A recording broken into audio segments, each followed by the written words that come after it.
Nah, sirkuit ini baru dibangun nih Mas ya. Di Ya. belakang kita ini terlihat bagaimana pembangunan sirkuit ini untuk persiapan di tanggal 22 yang tadi Motocross Internasional itu. Menariknya, ini tuh kawasannya 13 hektar. 13 Ke hektar. depan akan kita bikin sport center. Jadi bicaranya nggak cuma untuk motocross saja. Yang di depan kita motocross, yang di belakang ini persiapan untuk nanti ada flat track seluas 1,5 hektar. Nanti rencananya tahun ini kalau mungkin untuk drifting sama slalom. Lah tahun depan nanti kita di sini akan bikin track lurus untuk drag bike, motor mobil. Jadi bener-bener dipusatkan di sport kawasan tourism sini. itu kita nggak cuma gimmick, bener-bener kita Iya. garap total. Infrastrukturnya mendukung itu. Ya, nah, saya ngobrol-ngobrol sama Mas Ridwan Hanif, sama Mas Rifat Sungkar. Ya udah, Klaten dibikin epicentrum aja, semua balapan bisa ada di Klaten. Melihat potensi di Klaten ini, oh sayang banget ya kalau cuma kota pelintasan. Maka harus kita branding jadi kota wisata. Alhamdulillah 3-4 tahun ini sudah terlihat, makanya sampai hari ini sudah. Tahun kemarin 2025 itu kunjungan wisatawan kita mencapai 7,5 juta. Sekarang ini sudah nomor 2 seprovinsi Jawa Tengah. Ada yang bilang event itu pemborosan anggaran. Dalam kacamata Mas Menang benar nggak tuh? Bisa iya ketika bikin event hanya sekedar bikin event. Oke. Bisa tidak ketika event ini memang ada dampaknya untuk warga masyarakat. Contoh Klaten Cycling Festival. Ya. Dengan modal ratusan juta, perputaran uangnya bisa miliaran. International Motor Racing 0 rupiah dari APBD. 0 rupiah dari APBD. Ya, yang ini 0 rupiah. Jadi ada beberapa stakeholder yang lain gitu Ya, yang mungkin untuk sponsorship, support ini. memang sponsor. Karena ini event murni. Halo Sobat Expos Indonesia, saat ini saya Rini Yusiningsih, pemimpin redaksi Solo Post Media Group. Saat ini saya ada di sirkuit Bokong Semar di kawasan Rowo Jombor, Klaten. Saat ini saya ada di Klaten dan yang menarik adalah akhir-akhir ini Klaten membranding dirinya sebagai tidak lagi wilayah perlintasan. Kalau sebelumnya masyarakat Indonesia lebih familiar Klaten dengan kota perlintasan, mau ke Jogja lewatnya Klaten, mau ke Solo lewatnya Klaten. Tapi di tangan Mas Bupati Klaten, beliau ingin mengubah wajah Klaten dan juga mengeksplorasi lebih banyak potensi-potensi Klaten. Siapa dia? Kita langsung aja. Di samping saya sudah ada Mas Hamenang. Selamat sore atau selamat siang? Ini sore ya? Ya, sore. Selamat sore Mas Hamenang. Sore. Ya, oke. Tadi aku pembukanya udah ngomong tuh, Klaten kota perlintasan. Oh. Betul kan? Enggak. Enggak, dah salah berarti. Enggak boleh. Nggak boleh di tangan Mas Bupati Iya, ini. iya. Oke. Dulu memang gitu. Betul. Terkenalnya kota perlintasan. Kalau mau ke Solo ya Lewatnya Klaten. lewat Klaten. Mau ke Jogja dari Solo lewat Klaten. Lewat Klaten. Nah, pertanyaanku sejak kapan Mas Hamenang menyadari bahwa Klaten ini bukan kota perlintasan gitu loh? Ya sebenarnya dari mulai saya mungkin remaja, kuliah. Oke. Terus kemudian kan ikut sempat di Duta Wisata. Jadi melihat potensi di Klaten ini, oh sayang banget ya kalau cuma kota pelintasan. Maka harus kita branding jadi kota wisata. Alhamdulillah 3-4 tahun ini sudah terlihat, makanya sampai hari ini sudah. Tahun kemarin 2025 itu kunjungan wisatawan kita mencapai 7,5 juta. Dari yang sebelumnya? Wah, awalnya Naiknya 4 luar juta, 5 juta naik terus. Berarti bisa sampai 2 kali lipat ya? Sekarang ini sudah nomor 2 seprovinsi Jawa Tengah. Iya, bahkan kemarin kan ada dinobatkan sebagai Klaten ini salah satu kabupaten tertinggi di Jawa Tengah untuk kunjungan wisatanya ya. Betul. Nah, momentum apa nih yang bikin Mas Hamenang, waduh, ini kayaknya harus diubah nih Klaten? Ya momentumnya itu. Waktu itu menemukan apa gitu? Ya gara-gara di Duta Wisata 2010, kami melihat potensi wisatanya luar biasa, budayanya luar biasa. Nggak cuma bicara air, ada candi, ada macam-macam. Yang kemudian belum saling terkoneksi, masih berjuang sendiri-sendiri. Yang itu kemudian harus ada yang kemudian menyatukan, kemudian membranding agar kemudian Klaten bisa naik. Ya alhamdulillah, gayung bersambut, bisa jadi di legislatif, bisa bikin perda kepariwisataan, bikin perda bumdes, di mana ya itu. Kemudian langkah awal, akhirnya semuanya bisa bergeliat dengan keterbatasan masing-masing. Karena kami ini kan kabupaten ya, dananya kecil. Sehingga desa ini yang kemudian sumber masalah sekaligus potensinya. Yang akhirnya bisa kemudian bergeliat. Ada yang dengan bumdesnya, ada yang dengan desa wisatanya.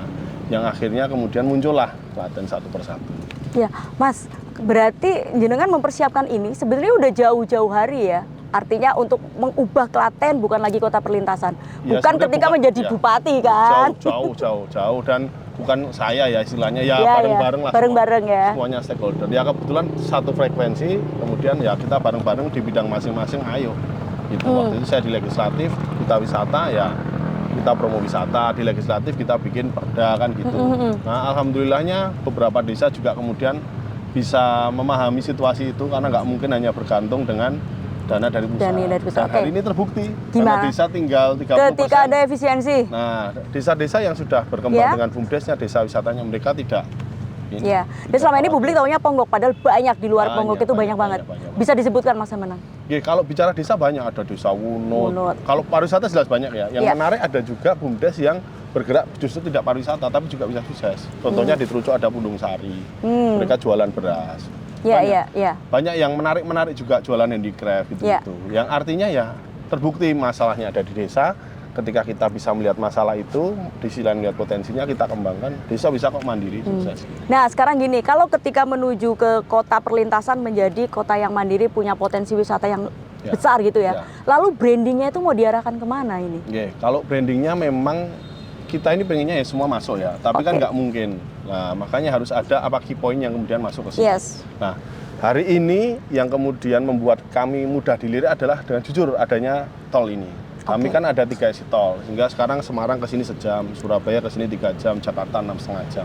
Tambah lagi sekarang kereta, ada KRL, 5 stasiun ada di Kabupaten Klaten. Nah, ini yang kemudian kami merasa ini harus, momentum ini harus diambil kan. Ya Makanya kami dimanfaatkan branding. gitu ya. Ya, makanya hari ini kita sport tourism. Tapi di sini sisi lain kita juga garap wellness tourism. Wellness tourism. Berarti Ya. dua itu nih, sport tourism sama wellness. Ya, ini yang Pertanyaan. kita campaign selama beberapa tahun ini. Yes. Nanti mungkin beberapa tahun bisa bergeser lagi sesuai lihat kita pasarnya. Nah, kenapa memilih dua ini nih, sport dan Ya, wellness? kenapa sport tourism? Karena memang salah satu kemudian yang saya lihat dari saya kecil, memang warga masyarakat di Klaten ini suka sport. Baik yang kemudian fisik maupun dengan menggunakan misalnya kita bicara motor mobil, bicara drag bike, bicara motor cross, bicara road race, itu banyak sosok-sosok mulai dari pembalap sampai dengan kemudian mekanik dari Kabupaten Klaten. Yang Ada eksis YouTuber sampai hari juga ini. yang terkenal juga Ya, kan ya. bahkan hari ini Mas Ridwan Arif juga di Ridwan, Klaten. iya. Nah, berangkat dari situ dan akses itu tadi tol itu. Tol. Nah, saya ngobrol-ngobrol sama Mas Ridwan Hanif, sama Mas Rifat Sungkar. Ya udah, Klaten dibikin epicentrum aja, semua balapan bisa ada di Klaten. Makanya Dan- kita mulai tahun ini dengan sepeda dulu, International Beda Cycling dulu, Festival. ya yang kemarin itu ya. Ya, terus habis ini kita International Motocross. Itu dilaksanakan 22 sampai tanggal 23 Agustus. Nah, Ya. tempatnya di sini. Di sirkuit Bokong Semar Nah. yang baru aja jadi. Ya, mungkin pertanyaan publik nih ya, Ya, ya. kok dinamakan Bokong Semar itu loh? Wah, itu sejarahnya dulu ya, saya juga nggak tahu ini. Mungkin karena agak ini yang ngantong gini ya kayak Iya, gimana. tapi ada salah satu, nanti mungkin bisa dilihatkan ke Sobat Espos Indonesia ya, itu kan ada kayak apa tuh, kayak batu yang menyerupai Semar ya. Ya, mungkin itu juga Itu salah juga satunya. mungkin. Ya. Ikoniknya di situ ya. Nah, sirkuit ini baru dibangun nih Mas ya. Di Ya. belakang kita ini terlihat bagaimana pembangunan sirkuit ini untuk persiapan di tanggal 22 yang tadi Nah, motocross internasional itu. Menariknya, ini tuh kawasannya 13 hektar. 13 Ke hektar. depan akan kita bikin sport center. Jadi bicaranya nggak cuma untuk motocross saja. Yang di depan kita motocross, yang di belakang ini persiapan untuk nanti ada flat track seluas 1,5 hektar. Nanti rencananya tahun ini kalau mungkin untuk drifting sama slalom, lah tahun depan nanti kita di sini akan bikin track lurus untuk drag bike, motor mobil. Jadi Sehingga bener-bener dipusatnya di sport kawasan tourism itu sini. kita nggak cuma gimmick, bener-bener kita Iya. garap total. Infrastrukturnya mendukung itu. Ya, nah kenapa kemudian kok di sini? Karena belakangnya ada kawasan Iya, Rawa pertanyaan Jombor. saya itu, kenapa memilih kawasan ini? Ya. Karena kita kalau Rawa Jombor kan kawasan wisata ya, Ya. ikoniknya Klaten Ya. juga. Justru itu bisa saling mendukung, makanya sport tourism. Jadi orang di Iya. sini juga olahraga, yo event, sekaligus bisa Berwisata. wisata. Dan jaraknya nggak jauh dari stasiun, paling 10 menit. Dari tol juga. Dari kota juga 15 menit. 15, gitu. ya. Jadi cepet banget. Mungkin pertanyaan saya selanjutnya, berarti olahraga yang ingin sport tourism yang didorong itu lebih kayak olahraga bike ya, motocross dan lain Ya ada sebagainya. motor, ada mobil, tapi di sini lain kita juga olahraga fisik, lari kita garap, trekking Lari. di lereng Merapi kita garap, Iya. di geopark juga kita garap. Oke, pertanyaan selanjutnya mungkin gini Mas, orang bertanya, ini kan berarti nanti akan banyak event-event Iya, nah, sport yang akan dipusatkan di Klaten. betul. Ada yang bilang event itu pemborosan anggaran. Hmm. Dalam kacamata Mas Menang, benar nggak tuh? Bisa iya, bisa enggak.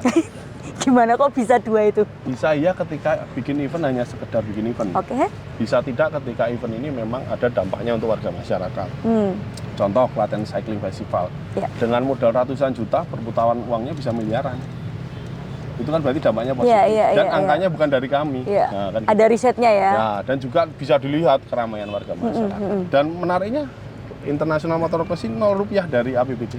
0 rupiah dari APBD. Ya, yang ini 0 rupiah. Ini. Jadi ada beberapa stakeholder yang lain gitu Ya, ya mungkin untuk sponsorship, support ini. memang sponsor. Karena ini event murni gitu. Ya. Mas, Pertanyaan selanjutnya, kalau event ini bisa dilihat dari dua sudut pandang POV, bisa pemborosan, bisa tidak. Selama event itu ada multiplier efeknya, artinya modal sedikit, bahkan bisa multipliernya nih. Justru itu, ya kita berpikirnya sudah kayak bisnis saja. Misalnya modal 200 juta, putaran uang berapa? 1 bisa miliar, sampai 1 miliar? Lebih. Siapa yang merasakan itu, Mas? Otomatis justru malah UMKM lokal. Yang pertama itu kan gitu. Kemudian yang kedua adalah biro perjalanan. Yang berikutnya ada yang namanya penginapan. Baru kemudian objek wisata, pusat oleh-oleh dan lain sebagainya. Toilet juga, Mas. Oh jelas, tiket masuk objek wisata jelas. Bilang, parkir jelas. Parkir, toiletnya belum termasuk. SPBU jadi laris juga nanti. Banyak sekali. Jadi efeknya bisa berantai ya ke beberapa lapisan masyarakat. Ya, makanya nanti nextnya kita mungkin tahun depan harapan kita 2 bulan sekali ada event. Tahun depannya lagi mungkin sebulan sekali ada event. Dan nggak cuma di sini toh, kan ada beberapa. Di beberapa. Misalnya lari bisa di geoparknya, bisa di lereng Merapinya, trail run di sana, macam-macam, downhill di sana bisa.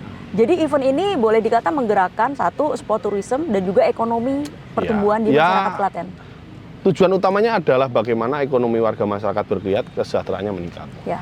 Solusinya dengan apa? Event. Oke. Kalau event disebut sebagai penggerak, dalam sudut pandang Mas Hamran nih, aku pengen tahu nih, event ini tujuan akhir ataukah hanya pintu masuk? Otomatis pintu masuk. Pintu masuk ya? Ya. Tapi kita juga jangan cuma asal-asalan bikin event, karena ini akan berdampak juga dengan branding Klaten. Orang datang sekali kalau eventnya ecek-ecek, tahun depan bikin udah nggak rame lagi. Dan setiap event Mas Hendra mempunyai parameter atau tolak ukur ya? Event yang sukses itu harus seperti apa, seperti apa gitu? Pasti, bagaimana orang datang, bagaimana UMKM-nya banyak enggak, bagaimana kemudian mereka laku enggak. Iya. Di sekian banyak eventnya Klaten, boleh dong diceritakan event mana menurut Mas Hamenang yang paling berkesan dan juga punya multiplier efek yang paling gede? Ya kalau untuk tahun ini otomatis International Cycling Festival yang sudah kemarin terjadi itu kemarin ya? Ya karena itu baru pertama kali 40 negara, terus kemudian pesepeda ontel itu tumplek-plek se-Indonesia ke Kabupaten Klaten. Ya saya lihat sih di Instagramnya Mas Hamenang yang sangat agresif. Dan alhamdulillahnya gara-gara itu saya jadi dekat sama 2 duta besar. Oh gitu ya? Jerman sama Belanda. Sama Belanda ya? Oh dia beliau datang ke sini juga? Sepedaan langsung? Ikut sepedaan dia? Ikut. Lah bahkan beberapa hari yang lalu saya juga diundang ke Dubes sana, main ke sana. Untuk sharing-sharing juga? Ya, sharing-sharing, terus ada beberapa peluang kerjasama sama saya sekaligus ini. Klaten kan sejarah masa lalunya luar biasa ya. Kan ada beberapa barang itu di Belanda, saya ngerayu beliau, gimana bisa enggak kami dibantu beberapa barang dibawa pulang. Dikembalikan ke Klaten? Ya, boleh. Kembali Cari data dulu gitu. Dan juga kan di sini masih banyak ribuan candi ya, mungkin masih ada di bawah gitu kan. Oke, Mas, kalau boleh cerita lagi nih Mas, berarti kalau misalkan itu kayak kemarin cycling ya, ini nanti motocross. Nah kira-kira boleh diceritain dikit nih persiapan motocross dan lain sebagainya. Persiapan motocross luar biasa, karena ini pertama kali kita event benar-benar non APBD. Non APBD? Ya, jadi teman-teman IO kita kolaborasi, cuma kita bantu juga ngarahin kira-kira perusahaan apa yang biasanya bisa sponsor, mana yang bisa besar, mana yang kira-kira ini. Nah, kita sudah mulai dari pematangan lahan, pembuatan sirkuit ini kan dari nol, sebagaimana membuat branding eventnya, terus kemudian kita kerjasama dengan IMI untuk kemudian bisa, karena ini kan event resmi ya, makanya kemudian International Motocross disambung dengan Kejurnas. Seri 6, jadi pembalap nasional ada semua nanti. Di sini nanti? Ya, plus ada 10 negara partisipasi ikut di sini. Dan nggak cuma sekedar bule ikut naik trail, enggak. Ini pembalap-pembalap profesional. Atlet lah ya, ya pembalap profesional. Ya, ini persiapan ini ngejar nih Mas, tanggal 22 bisa kepakai? Ngejar. Alhamdulillah. Ya, ini kemarin kan minggu kemarin sudah latihan beberapa pembalap nasional di sini. Iya. Dan lalu infrastruktur pendukungnya Mas, misalnya nanti untuk penginapan dan lain sebagainya. Nah ini yang memang masih menjadi PR. Kalau yang benar-benar di kawasan Rawa Jombornya ini langsung kita belum ada. Masih ada beberapa baru homestay yang kemudian kita komunikasikan dengan Pak Lurah dan beberapa rumah jadikan homestay. Tapi kalau untuk penginapan utama tetap masih di kota dan juga di areal kalau berkenan ya di kawasan Ponggok Raya. Tapi informasinya per minggu kemarin udah penuh semua. Udah penuh. Tanggal 2 sampai 23 okupansi pada naik semua. 23 itu penuh. Ya aku data belum ketemu sama PHRI. Nanti mungkin habis ini ketemu sama PHRI. Tapi info-info penuh semuanya udah. Ya, nanti colok ke Cipratan Mas. Lah ini yang saya itu agak kesel itu kadang Gimana? Setiap kami bikin event yang kadang banyak rezekinya Solo sama Jogja. Nah ini yang memang next step-nya, maka kami itu berusaha dalam tanda kutip memperkenalkan tanah-tanah milik Pemda yang strategis untuk kemudian ada investor kerjasama bikin hotel. Oh, karena di sini fasilitas hotel masih terbatas ya, kalau boleh dibilang. Kalau ya. misalnya yang senengnya memang harus yang berbintang-bintang itu Ya, lah. Tapi ya, kalau paling yang nggak- seneng cottage, villa banyak. Ya, di sini homestay juga udah representatif ya Mas ya. Oh, ya. Ya berarti kan gini dong, nantinya kayak Klaten ini bisa juga menggerakkan untuk ekonomi kawasan. Ya kemarin spiritnya kita bersama aglomerasi kan Yes, gitu. ya paling nggak Sama ngomongin wali kota. juga lah. Ya kita tunggu-tunggu aja lah ini bagaimana lah.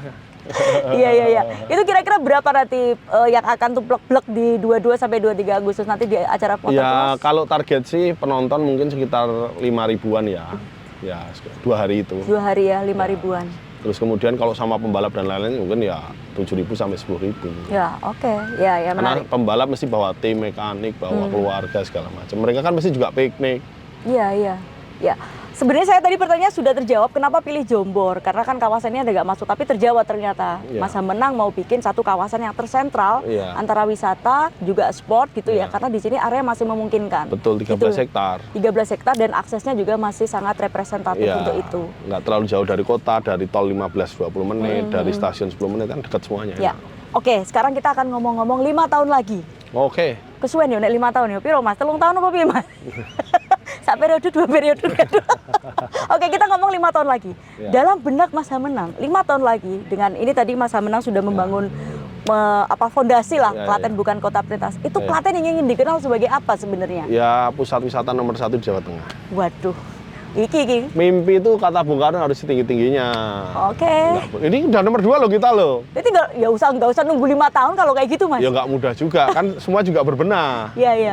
Nah, ada aset di sini tuh, candi, umbul, dan Betul. lain sebagainya gitu ya. Iya. Lalu apakah ini belum cukup? Ketika kemudian Mas Hamenang, orang itu masih melihatnya Klaten sebagai perlintasan. Ya makanya tinggal brandingnya. Bagaimana kita bahasanya kalau istilah kami itu bunyi-bunyiannya. Bunyi-bunyiannya. Ya bunyi-bunyian yang tepat, branding yang tepat, cerita narasi yang tepat, maka orang akan datang ke Klaten. Setelah sport tourism nanti kita akan bikin lagi branding yang lainnya. Apa kira-kira? Yang sama sekali berbeda dengan sport tourism. Apa? Nah, ini setelah pesan-pesan begitu kok langsung iya. ini. Pesan-pesan berikut, karena kita akan break. Oke, Mas Bub. Oke. Visi besar, 5 tahun lagi Klaten ingin di branding seperti apa? Nah, setelah sport tourism tadi Mas Bub bilang ada sesuatu yang sudah disiapkan juga. Apa itu Mas? Ya, yang kedua tentu wellness tourism. Kenapa wellness tourism? Karena memang sumber daya alam kami itu luar biasa. Kami ada di lereng Merapi.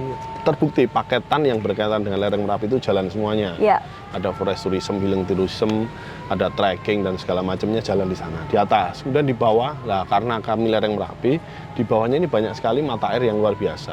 Ada beberapa yang sangat spesial karena pH-nya di atas 8 dan kemudian TDS-nya itu di bawah 4. Nah ini yang kemudian bisa untuk terapi. Banyak sekali cerita-cerita, ini bukan mistis, tapi bagaimana kemudian para senior-senior ini kemudian yang sudah punya, mohon maaf, back pain, Ya. ada yang kemudian Syarat kejepit ya atau macam-macam apalah, gitulah, macam-macam. di situ sembuh. Berendam di umbul itu atau gimana ya? Ada berendam. terapi gitu ya? Ya berendam dan juga ada memang pijatnya, masajnya. Oke, gitu. jadi wellness termasuk tourism. kayak Budayati Pesek itu di situ, Ngarso Dalem itu juga di situ. Ya, jadi sport dan wellness tourism. Oke, masih ada satu lagi. Apa Nah, Mas? ini yang Makin paling penasaran. spesial. Kami ini pengen branding untuk biar Klaten itu nggak selalu dibandingin dengan Jogja dan Solo. Seolah-olah Klaten ini bagian dari sebagian Solo, sebagian Ya. Jogja. Yang realitasnya adalah kami ini lebih tua dari Jogja dan Solo. Karena kami adalah bagian dari Mataram kuno. di mana raja-raja terakhir Mataram kuno yang termasyur justru di Klaten. Lahir dari Kenapa Klaten. termasyur? Karena bersatunya dua wangsa, Sailendra dan Ya, Sanjaya, di Sanjaya. mana Rakai Pikatan mempersunting Dyah Pramodawardhani. Ya. Yang satu Sanjaya, yang satu Sailendra, yang satu Hindu, yang satu Buddha. Nah itu kerajaannya, peninggalannya ada di Klaten. Nah ini nanti ke depan akan kita branding, kita gali kulik lebih dalam, kita promosikan wisata budayanya. Jadi 3 itu, wisata sport, wellness, yang ketiga adalah budaya ya. Ya betul. Ya. Kira-kira nih, kalau orang luar kemudian habis datang dari Klaten, Ya, kesan apa yang ingin ditinggalkan orang luar itu gitu loh? ya pengen Nonton kembali lagi ke Klatennya apa? Klaten. Oh gitu ya, balik mana yang nanya Klaten? Ya intinya itu aja, pengen balik lagi. Ah, aku baru sampai ini belum yang ini. Besok Ya. lagi balik. Ah, aku baru sampai ini belum yang ini. Ya, roadmap untuk menuju ke 3 POV yang tadi itu Mas Bub, Ya, sudah disusun? Ya sudah pelan-pelan ya. Karena Pelan-pelan, memang kan nggak bertahap. semudah itu. Satu, kemudian yang kedua, anggaran kita sangat-sangat terbatas hari ini efisiensi. Tapi kami bersyukur banyak anak-anak muda di bidang-bidang yang luar biasa yang kemudian mereka support saya. Kayak ini motor cross ini bisa terjadi karena banyak anak muda yang Ya. support. Kemudian di Jadi, sisi lain Ya mau nggak mau pertanian masih ada di Klaten. Iya. Itu juga kita kembangkan. Anak-anak muda juga Berasnya support kan luar terkenal biasa. toh, Mas Bu. Betul, itu nanti juga bisa menjadi satu kesatuan branding yang luar biasa. Ya, ya. Salah satu untuk menuju ke situ saya lihat kemarin ada aplikasi namanya Ayo Piknik Klaten. Apik. Apik. Ya. Nah, ini aplikasi apa nih? Pintu masuk untuk menggait wisatawan atau untuk memudahkan wisatawan nih? Jadi ya dua-duanya. Dua-duanya. Satu bagaimana wisatawan biar tahu Klaten. Mm-mm. Yang kedua biar kemudian datang ke Klaten lebih mudah. Jadi kalau mau ke Klaten itu kemana sih, naik apa sih, kalau mau beli oleh gimana sih, di mana sih? Petanya di mana aja, Ya, lokasi itu wisatanya? ada semua. Ada semua di situ. Ada semua di situ. Dan alhamdulillah ini mulai kita kembangkan. Kalau kemarin baru 1.0, ini 2.0. Ada beberapa bahasa yang sudah bisa diakses. Jadi nggak cuma bahasa Indonesia toh, nggak cuma bahasa Inggris toh. Ya, jadi semua wisatawan dari berbagai manca bisa mengakses itu. Dan itu Ya. membantu nggak aplikasi itu, Mas Bu?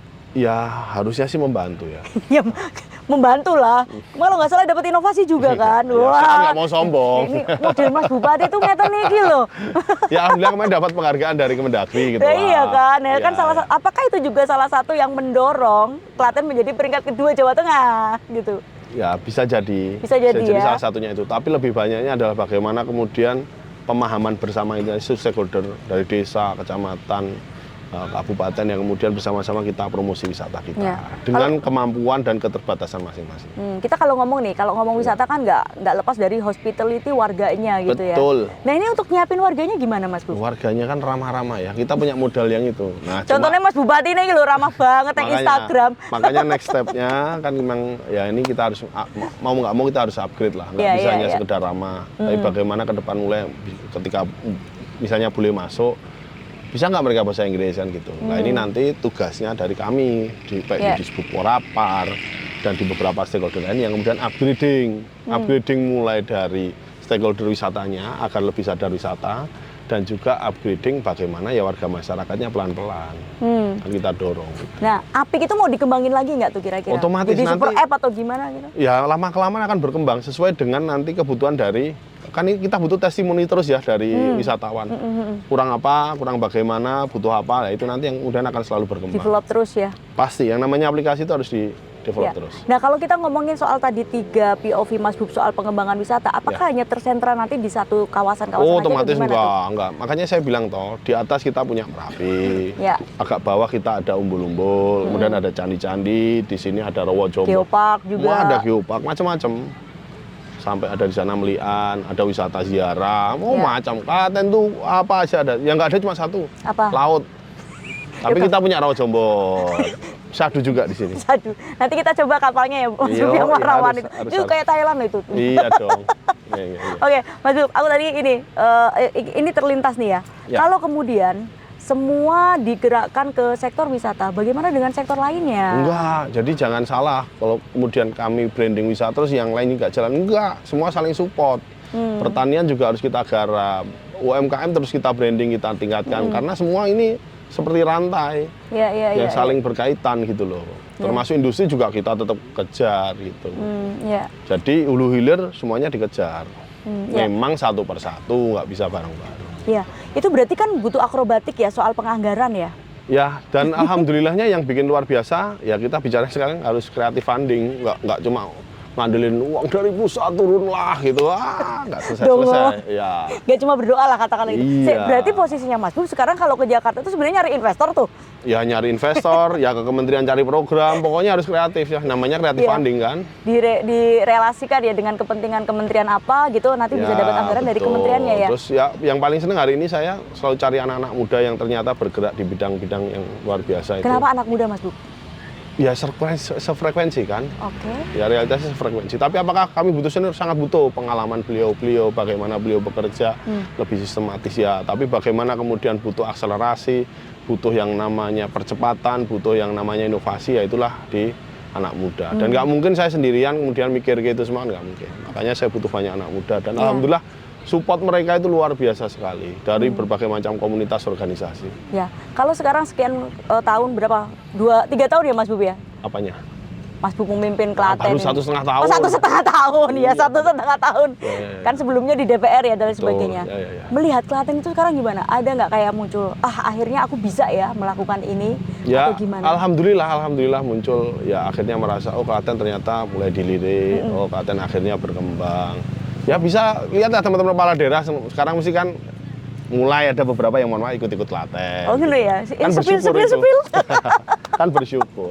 Ya. Tapi ini horor juga, saya buka semuanya ini tadi pada ikut-ikut nanti jurusnya ini. Gak apa-apa, menularkan kebaikan. Iya, menularkan kebaikan ya, lah. Rezeki masing-masing kan. Iyalah. Ya. Kan yang kok beda-beda tuh tiba itu Iya. Mas.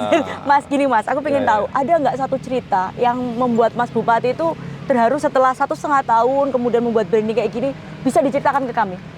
Ya, Satu itu, story yang paling kuat gitu, ketika melihat apa, misalnya ada event apapun itulah. ya itu kemarin, terutama International Cycling Festival. Bisa lo ternyata kita bikin event 40 negara datang ke sini, 2 duta besar. Iya. Pusingnya setengah mati tuh mau kedatangan Iya, dua protokolernya kan. awalnya, tapi ternyata beliau sangat luar biasa memudahkan kami. Tapi Iya. kita kan udah stres duluan. Biasanya kan kalau kedutaan itu kan protokolernya ya, Iya, yang luar sangat biasa. rigid banget lah ya. Alhamdulillah beliau hadir dan senang, malah pengen kerjasama ke depan, kolaborasi, ya itu Iya. sangat terharu. Dan itu pun APBD kecil banget kalau dibanding event itu, kecil banget. Yang lainnya dari dana Ya pihak lain? sponsor gitu segala macam. Karena ya hari ini efisiensi duit dari mana kita Iya. kalau nggak kemudian creative funding. Iya, ya. Jadi emang kalau ada kayak gitu. beberapa ya juga, ya namanya kemarin saya pilihan kan cuma dipilih 53% ya, kan ada beberapa puluh persen yang nggak milih yang wah ini bupati ini menghambur-hamburkan, nah duit dari mana yang dihambur-hamburin Iya, hari ini orang nggak ada efisiensi. duitnya, APBD-nya aja ya. Justru dengan duit yang sedikit aja kita bisa bikin kayak gini loh, Iya, iya. apalagi kalau duit kita banyak. Nah mungkin itu daerah lain nanti akan banyak nih meniru bagaimana mengelola APBD yang sedikit bisa untuk mendatangkan multiplier efek yang banyak. Ya itulah, itu kan strategi masing-masing ya. Iya. Tapi kan mesti plus minus. Ada yang kemudian kita dorong sektor diperlebar, diperkuat, pasti ada beberapa sektor yang dikorbankan. Iya. Ya itu pilihan semuanya, pilihan. Boleh di-spill Mas Bub, kalau jenengan ketemu untuk mencari investor ataupun ketemu kolega di Jakarta untuk mencari pendanaan, yang disampaikan itu apa? Ya mesti kami harus bercerita tentang Klaten, posisi Klaten, bagaimana Klaten hari ini, bagaimana roadmap kami ke depan, terus kemudian akses ke kami, ya gitu-gitulah. Ya. Nah, biasanya kan kalau mereka mau invest ya ke sini, kan Ya. pasti ada sesuatu dong. Apa yang aku dapat kalau aku nanam duit ke situ? Pasti, Nah, mereka kan butuh petanya kayak gimana, terus kemudian potensi gimana, termasuk bagaimana investasi mudah nggak di Klaten. Ya. Nah ini kan kemarin memang ada salah satu kendala yang terjadi di seluruh Indonesia. Ada yang namanya SK LSD dari Kementerian ATR BPN itu yang 2 tahunan menghambat termasuk Klaten. Beberapa investor kan mental. ya. Alhamdulillah ini sudah selesai, SKLP 2B, terus kemudian moratorium mulai dicabut baru beberapa hari yang lalu, sehingga insya Allah ke depan sudah bisa gas-gasan investor di Klaten. Boleh di-spill nanti 2026 investasi yang masuk siapa aja nih kira-kira? Ya adalah. Ini Belum dibocor boleh. kayak saya ini so disaut ya. Iya nggak boleh itu, pamali kata orang, pamali. Sebelum di tangan tidak boleh disampaikan Nggak ya rezeki boleh, ya. ya. Kan Nanti kadang udah makan udah sampai sini bisa jatuh. Nah, nggak Jadi boleh. butuh doanya lah ya buat Ya, warga mohon Klaten doanya ya. biar investasi lancar di Klaten lah. Insya Allah demi kesejahteraan warga masyarakat di Klaten. Oke, sekarang kita geser ke isu yang terupdate. Ya. Kemarin itu ada BKK rame ya, ada demo dan lain luar sebagainya. biasa sekali. Ini ngomong BKK, ini sakjane kewenangannya siapa ini? Jadi BKK ini kan semacam bank, semacam ya, Oke, tapi bukan ya, bank karena ya. tidak dijamin oleh LPS. apa? Yang dimiliki oleh provinsi dan kabupaten. Provinsi Jateng. Ya, Ya. di mana sahamnya itu 65% di provinsi, 35% Persen di di- kabupaten. ya, kabupaten. Ya. Tapi kami memahami betul warga masyarakat nggak mau tahu, pokoknya duitnya hilang, minta balik. Minta kembali. Dan pemerintah yang paling dekat di Waduhnya Klaten. ke sini karena Waduhnya mereka ke sana. sebagian besar warga Klaten. Saya sangat memahami dan kami juga tentu berada di posisi yang sama, bukan berhadapan-hadapan. Nah ini ada beberapa yang kemudian keliru seolah-olah kita ini berhadapan-hadapan. Enggak, Iya. kita ini justru memperjuangkan hak-hak dari nasabah. Tapi yang harus dipahami duitnya itu nggak hilang di kami, hilangnya itu ya di pengelolaan itu Iya. sama di kredit macet. Jadi sebenarnya ini proses untuk mengembalikan itu tadi ya, Iya. dana warga itu ya, Mas? Makanya hari ini kita kerjasama dengan beberapa stakeholder. Satu, kejaksaan, kita kasih datanya dari BKK untuk kemudian nagihi kredit macet ini. Alhamdulillah sampai hari ini informasi terakhir sudah hampir 2 miliar terkumpul. 2 miliar Lumayan, terkumpul. ye. Terus kemudian di sisi lain, kepolisian masih terus mengusut. Ini sampai hari ini kalau nggak salah sudah ada 7 tersangka yang dipenjara. Nah kemudian dari provinsi, karena ini kan ada perda provinsinya sebenarnya, nomor 6 tahun 2021 yang mengamanatkan memang ini untuk dibubarkan. Nah ini yang mulai sekarang dijalankan kembali dengan pembentukan tim pembubaran. Oh ada timnya ya? Ya. Timnya terdiri dari? Yaitu provinsi dan kabupaten. Kabupaten. Nah itu yang kemudian nanti mereka akan ngitung asetnya, likuiditas asetnya dihitung, kemudian dilelang, dan nanti dikumpulkan hasil lelang. hasilnya. Sama hasil nagih dari kejaksaan ini yang kemudian nanti Di bagian ke warga, ya, kembalikan tapi ke warga. harus ada kepastian hukum kan, Ya. ya nanti dari RUPS. Oke. Dan kalau belum selesai, ya itu memang nasabah mau nggak mau harus menuntut ke pengadilan. Jadi dalam hal ini untuk menangani ini Pemkab Klaten sebenarnya nggak sendirian kan? Ada Pemprov juga kan, Mas? Komunikasinya sejauh ini seperti apa nih dengan Pemprov? Ya alhamdulillah berjalan baik, makanya kemudian sudah terbentuk tim pembubaran ini. Meskipun awalnya Pak Gubernur hati-hati, dan saya sangat memahami karena ini kan warisan ya. Kami dapat warisan dari pemerintahan yang sebelumnya. Baik Pak Gubernur maupun saya. Sehingga beliau mengambil langkah sangat hati-hati. Tentu sekali lagi kita posisinya sama dengan nasabah, tidak berhadapan-hadapan. Karena bicara korban ya kami bertiga kan korban, nasabah juga korban. Pemkab punya modal nggak balik, provinsi punya modal nggak balik. Tapi karena ini yang jadi korban warga, bagaimana caranya kita harus ikut bantu menyelesaikan. Maka kemarin dari kami dengan DPRD bersepakat untuk mencadangkan anggaran itu. Manakala nanti ada kepastian hukum seperti apa, kita bisa jadi membantu. sudah disiapin dana cadangan untuk ini ya? Mengcover yang awalnya yang kan kita waktu itu berpikirnya bisa pakai BKK yang mirip-mirip yang sama-sama punya provinsi dan kabupaten. Maka waktu itu kan awalnya mau ada penyertaan modal di BKK Tulung. Tapi kan ternyata oleh OJK nggak boleh, Pemprov nggak boleh, pusat nggak boleh, ya sudah. Makanya kemudian kemarin setelah dinamika, ada usulan untuk digeserkan di BTT. Ya udah langsung kita jalankan di APBD perubahan ini, kita geser di BTT. Jadi buat nasabah yang notabene warga sebenarnya nggak perlu khawatir ya, cuma sabar gitu ya Mas? Ya memang harus sabar, tapi saya juga memahami pasti nggak bisa sabar. Iyalah, mereka kan nabung karena nggak semua itu mampu, memang ada benar-benar yang mohon maaf sangat-sangat membutuhkan, dan kami memahami itu, makanya ya kami selalu berusaha, tapi ya memang nggak bisa secepat itu. Iya, oke. Jadi komunikasi intens terus dan sudah membentuk tim ya. Nah, alhamdulillahnya dua jalan ini, di provinsi sudah membentuk tim, di kabupaten. Berarti ada 2 tim? Ya, di kabupaten kan kemarin hasil dari demo kan disepakati untuk membentuk pansus di DPRD. Nah ini di DPRD juga sudah membuat pansus. Nanti bisa berjalan beriringan, semoga bisa membantu mempercepat. Oke. Sobat Expos Indonesia, kita ada di segmen terakhir. Kita udah ngobrol banyak dengan Mas Hamenang, Bupati Klaten, bagaimana kiprah beliau untuk membangun Klaten tidak hanya sekedar kota transit. Dan di akhir closing ini kami ingin memberi tantangan kepada Mas Bupati. Mas Bupati, bayangkan di depan Mas Bupati itu adalah orang Indonesia. Itu kelihatan tuh, itu ada ribuan tuh di depan tuh. Dari Sabang sampai Merauke. Dan Mas Bupati punya waktu 30 detik. 30 detik untuk mempromosikan Klaten. Langsung saja kameranya, gimana, udah siap? Oke. Kameranya di sana Mas Bupati, kita hitung dari sekarang. Buat warga masyarakat di seluruh Indonesia, kalau kemudian pengen wisata, cukup satu kota bisa dapat semuanya. Dan wisatanya murah, silahkan datang ke Klaten. Mulai dari kalian di lereng Merapi, menikmati suasana di atas sambil ngopi, mau trekking juga bisa, kemudian turun kalian bisa menikmati berbagai macam candi, peninggalan dari zaman Hindu Buddha yang luar biasa, sampai dengan kalian bisa menikmati segarnya mata air asli, yang bahkan air mineral terkenal di Indonesia saja dibuat mandi oleh kita, sehingga kalian bisa menikmati itu. Selain itu juga kalian bisa menikmati wisata olahraga yang ada di Kabupaten Klaten. Banyak sekali event-event olahraga hampir setiap bulan yang ada. Dan tidak kalah menarik, kalian harus menutupnya dengan kemudian berwisata di Rowo Jombor. Karena bisa menikmati sunset, naik kapal, berkuliner, nyanyi-nyanyi, sampai kumpul bersama keluarga ataupun rekan-rekan kalian. Bicara oleh-oleh banyak sekali, bicara kuliner banyak sekali di Kabupaten Klaten. Jadi jangan lupa datang ke Klaten. Wih. 1 menit. 1 menit. Ternyata 30 detik itu nggak cukup untuk mengeksplorasi segitu banyak potensi yang ada di Klaten. Makanya tadi waktunya sampai 1 menit. Itu aja belum selesai sebenarnya. Itu masih banyak yang disimpan kan? Budaya belum. Banyak. Oke, dan ini pertanyaan terakhir saya sebelum saya menutup ini. Kalau orang habis piknik di Klaten, pulang ke kotanya, kesan apa yang ingin ditimbulkan untuk Klaten? Pengen beli tanah di Klaten, tinggal di Klaten. Emang harganya masih murah? Ya, lumayan. Oke, baik Sobat Expos Indonesia, saya Rini Yusiningsih pamit. Silakan menyimpulkan, dan konklusi saya adalah Anda bukan orang Indonesia kalau belum nyoba ke Klaten. Betul. Datanglah ke Klaten, seumur hidup nggak rugi kalau sekali menyempatkan hidup Anda untuk datang ke Klaten. Kira-kira itu aja, kita akan ketemu di Selasar edisi berikutnya. Terima kasih Mas Bupati, luar biasa. Luar biasa sekali. Oke.